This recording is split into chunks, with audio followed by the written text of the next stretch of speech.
I don't hear anything and something's moving in erratic ways. It's in the shape of a jelly bean, but the interior was like plasma.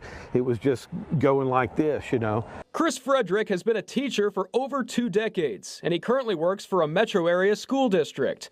He showed us this video from January 25th. He's in his driveway off Northwest 21st in the Gatewood district. He said it all started that night when his wife wanted to go to Brahms, so they walked out to their car.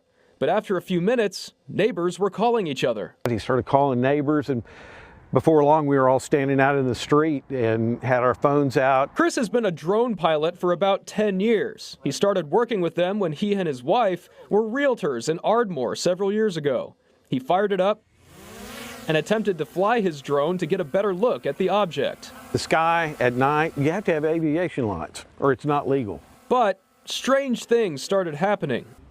My controller talks to me and it said unable to take off, electromagnetic interference. After he recalibrated a few times, he eventually got it in the air and took these pictures of the object, which he estimates is around 1,500 feet off the ground. His drone was at about 400 feet when he took the pictures. It concerns me that something was up there at night at that altitude that could have been a hazard. He said his video function wouldn't work, which was odd.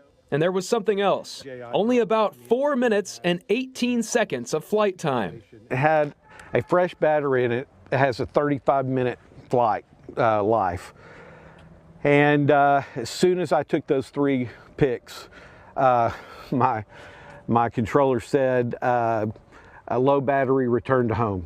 Chris and his wife kept seeing that object for about 4 hours that night.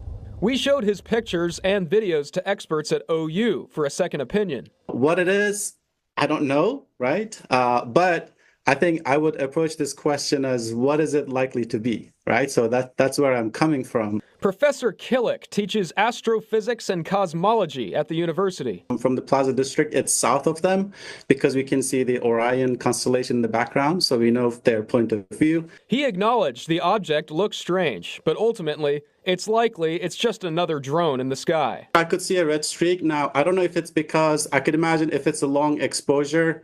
I don't know if it is. I don't know how long the exposure was, but, you know, a drone could have a red light on top of it, right? I mean, our planes have red lights on them. We took a look at the metadata, or digital picture information of the drone pictures. You can take a look at that info for all the images right here in Oklahoma City. Jason Berger, KOCO 5 News.